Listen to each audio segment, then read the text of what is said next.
Procedo a leer la buena noticia de Jesucristo según aparece en el Evangelio de Juan, en el capítulo 3, versículos 14 al 21, y dice así: De la misma manera que Moisés levantó en alto la serpiente en el desierto, también es necesario que el Hijo del Hombre sea levantado en alto, para que todos los que creen en Él tengan vida eterna. Porque Dios amó tanto al mundo que entregó a su único Hijo, para que todo el que cree en Él no muera, sino que tenga vida eterna. Porque Dios no envió a su Hijo para juzgar al mundo, sino para que el mundo se salve por Él. El que cree en Cristo no es condenado. El que no cree ya está condenado porque no ha creído en el nombre del Hijo único de Dios. En esto consiste el juicio. La luz vino al mundo y las personas prefirieron las tinieblas a la luz porque sus obras eran malas. Todo el que obra mal odia la luz y no se acerca a ella por temor de que sus obras sean descubiertas. En cambio, el que obra conforme a la verdad se acerca a la luz para que se ponga de manifiesto que sus obras han sido hechas en Dios. Hasta aquí la lectura del Santo Evangelio. Esta es palabra de Dios. Amén. Gracia y paz de nuestro Señor Jesús sean con cada uno y cada una de ustedes.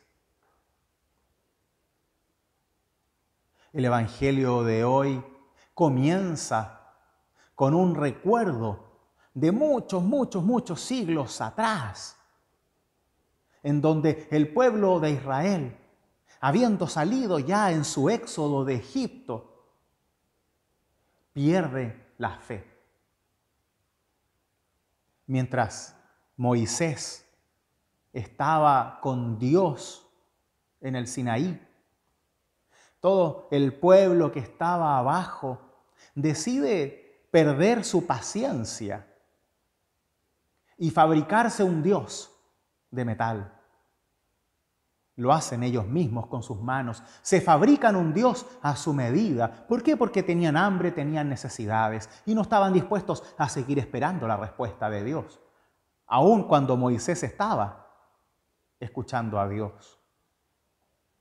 Entonces, al volver, Moisés se da cuenta de esta escena que era un agravio, una maldición, que era la peor muestra de gratitud del pueblo hacia Dios.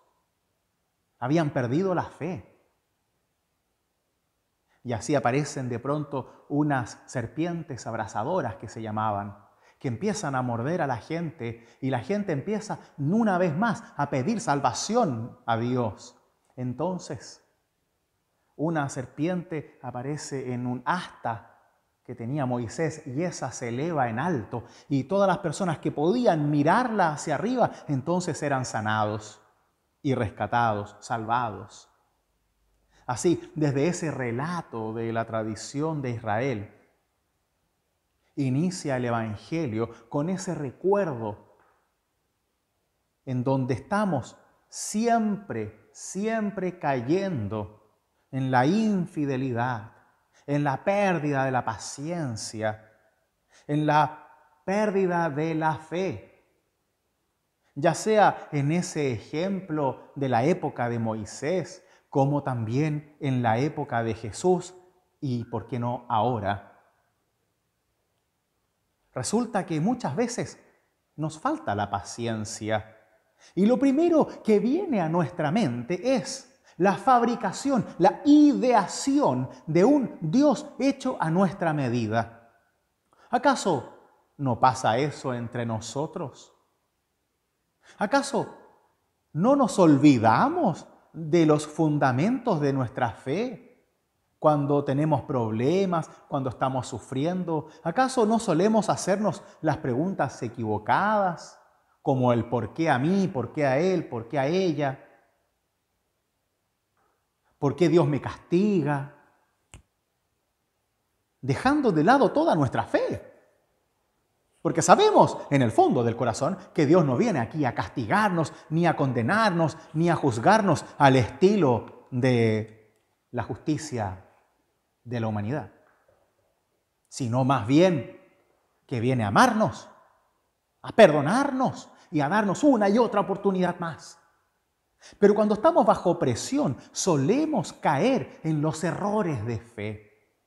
Perdemos la paciencia, nos alejamos de Dios y cada vez que hacemos eso empezamos a idearnos, a inventarnos un Dios personal.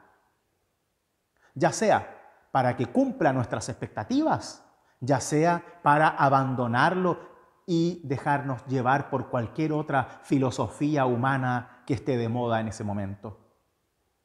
Así es como funciona el individualismo de hoy. Así es como funciona la pérdida de fe hoy y también a lo largo de la historia. Porque no tenemos paciencia y porque queremos que Dios haga lo que nosotros queremos, no lo que Dios es.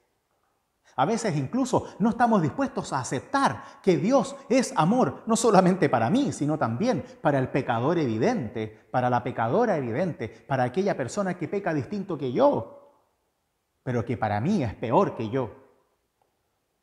Y así nos perdemos una y otra vez en juicios, en autocondenas, en condenación de los demás, en meternos en la vida privada de los demás, solo para juzgarlos como si nosotros fuéramos mejores. Y así nos creamos un Dios que es castigador, claro, castigador para ti, no para mí, castigador para el malo, no para el bueno que somos nosotros. Y así nos alejamos cada vez más de Dios, buscando un juicio humano en un juicio divino que no existe de la forma en que los humanos juzgamos a las personas, porque el juicio de Dios viene desde la cruz, no viene desde el mesón del juez, desde el trono del rey, viene siempre desde la cruz, y en la cruz está Cristo crucificado y resucitado, desde donde obtenemos salvación y vida eterna. Entonces, ¿de qué hablamos cuando hablamos de juicio? Cuando hablamos de la justicia de Dios.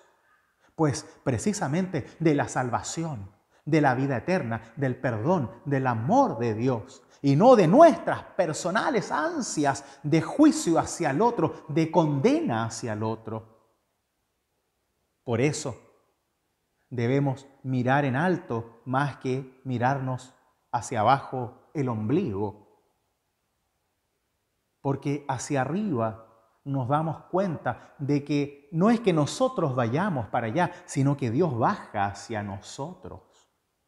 Se humilla, muestra su mayor capacidad amorosa, haciéndose humano, finito, indigno, humilde, pobre, frágil, para que nosotros conozcamos su amor, su eternidad, su perdón, su bondad, su todopoder. Porque de otra forma tendríamos que inventárnoslo. Pero para que eso no sea necesario, Dios viene a revelarse a nosotros. Y así ninguno de nosotros debe caer en el engaño de los demás ni en el autoengaño de forjarse un Dios a su propia medida, ya sea con metal, ya sea con velas, ya sea con imágenes o con lo que sea. Ese es el contexto en el cual recibimos uno de los versos más famosos que leemos en el texto bíblico.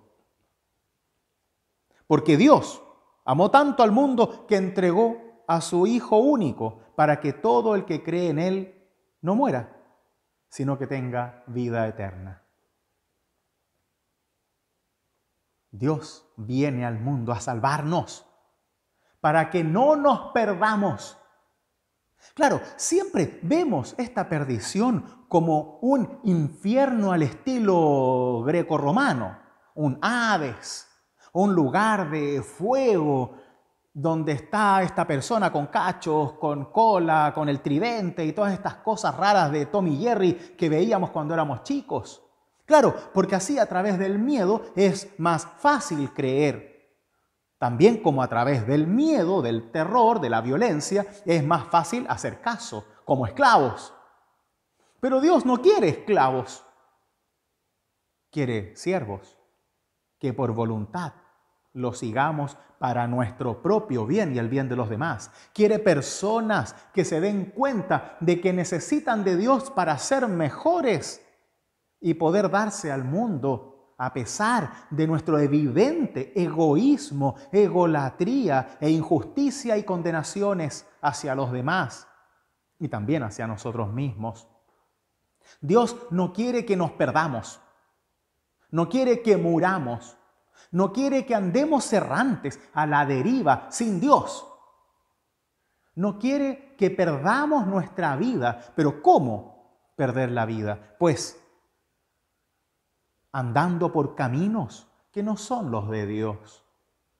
Andando por la nuestra, sin preocuparnos de nada, en el libertinaje, en el egoísmo, en el que siempre tengo que ganar yo por sobre los demás, en que puedo pisar a cualquiera para lograr mis objetivos, en que no me importa el sufrimiento de los demás mientras yo lo tenga todo. Pues esa es nuestra perdición, porque cada vez que nos miramos demasiado el ombligo, entonces empezamos a hacer daño a los demás y nos perdemos. Nos perdemos y el poder, las ansias de poder nos consumen de tal forma, a tal magnitud, que también perdemos a Dios. Claro, nos inventamos a un Dios a nuestra medida, que sustente, que apruebe nuestra violencia, que apruebe nuestras guerras, que apruebe nuestras actitudes, que apruebe nuestro sentimiento de ser mejores que los demás, que apruebe el hecho de que los otros sean inferiores, que apruebe todo lo que yo hago para que así pueda seguir haciéndolo, sin preocuparme de lo que verdaderamente Dios quiere. Y ese es el autoengaño que caemos una y otra vez y que no es tan difícil verlo en nuestro mundo. ¿Cuántas guerras se han hecho en nombre de Dios? ¿Cuántos juicios y condenas a lo largo de la historia se han hecho en nombre de Dios por cuestiones morales? Como si Dios viniera a instaurar una salvación moral para nosotros. Como si dependiera de tu vida privada, de tu sexualidad, de tus decisiones, el hecho de ser salvado por la fe. No, no es así. Así Jesús le responde, por ejemplo, a la mujer adúltera que está siendo condenada por puros hombres.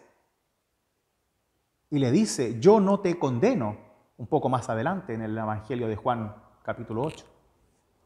Yo no te condeno, dice Jesús. Y a nosotros tampoco, mientras podamos aceptar nuestra necesidad de Dios. Y así no perdernos, no morir en vida. Porque Dios no envió a su Hijo para juzgar, es decir, en el sentido de condenar al mundo, sino para que el mundo, para que todos se salve por Él.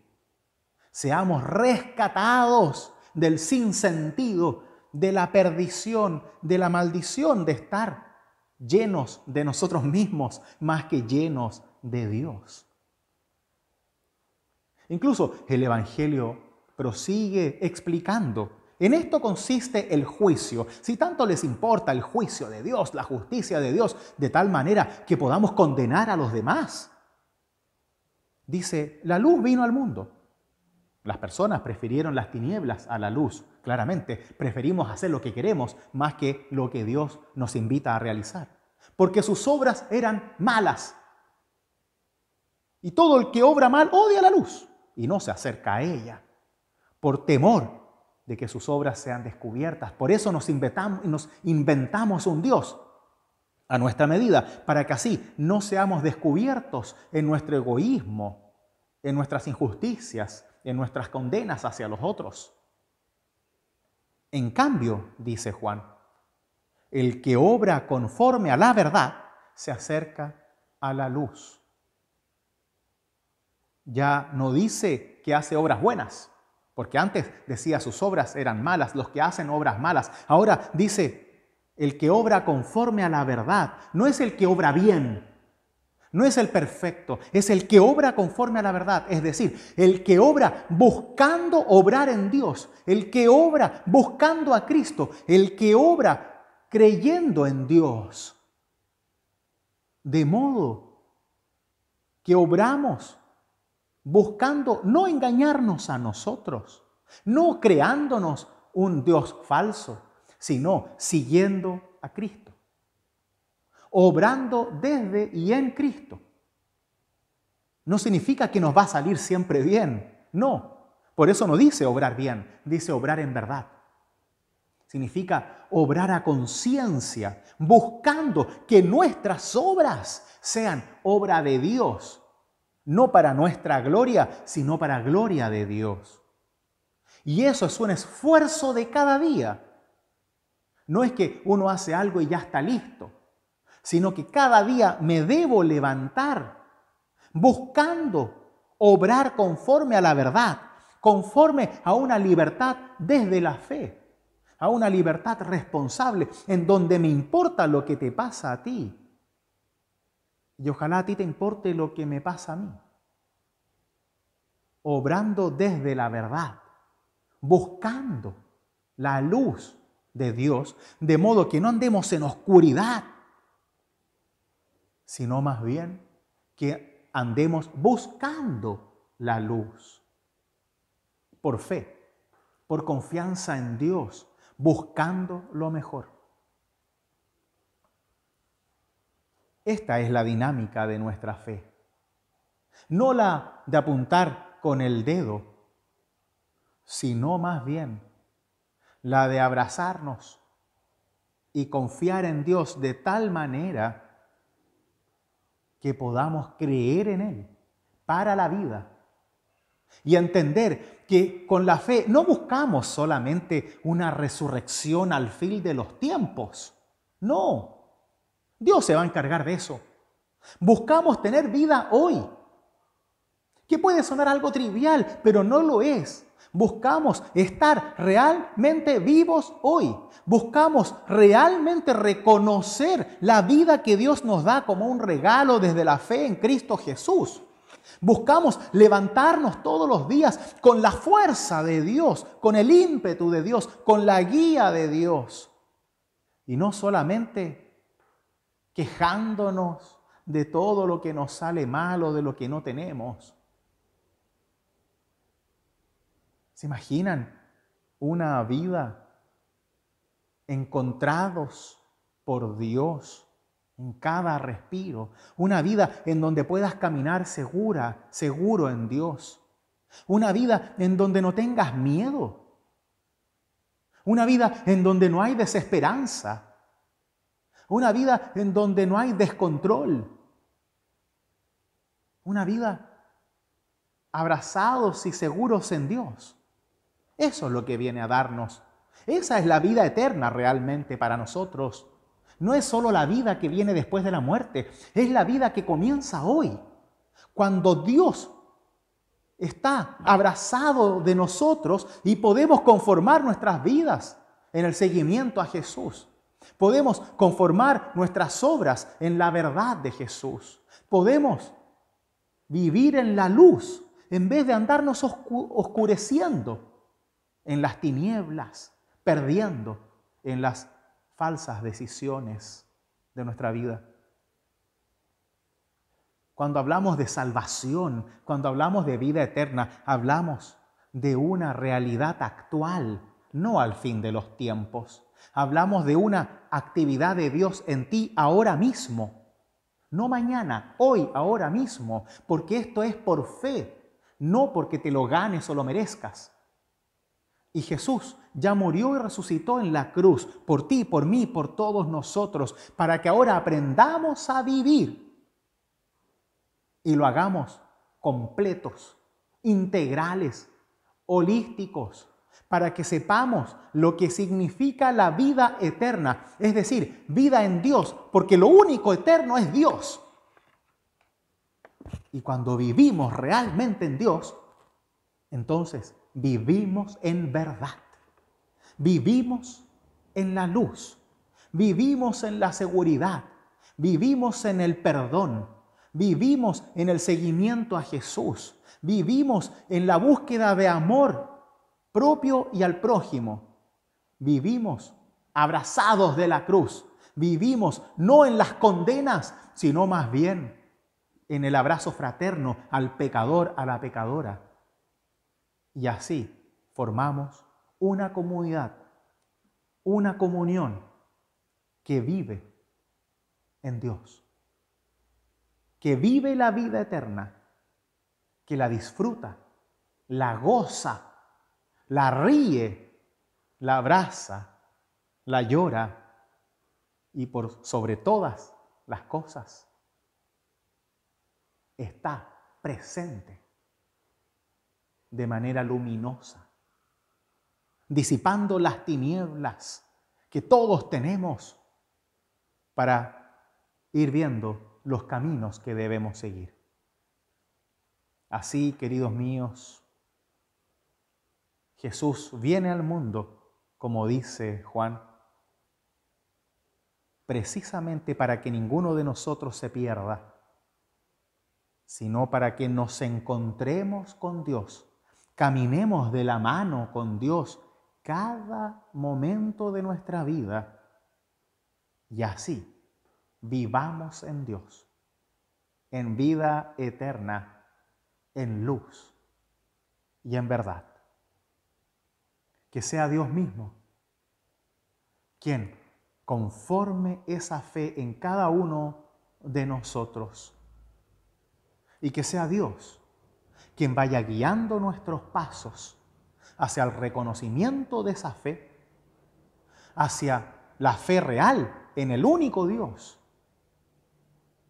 y hacia el encuentro con el Jesús crucificado, resucitado y aquel que te da vida, vida hoy, vida en Dios, vida en abundancia.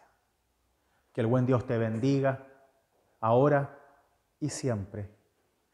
Amén.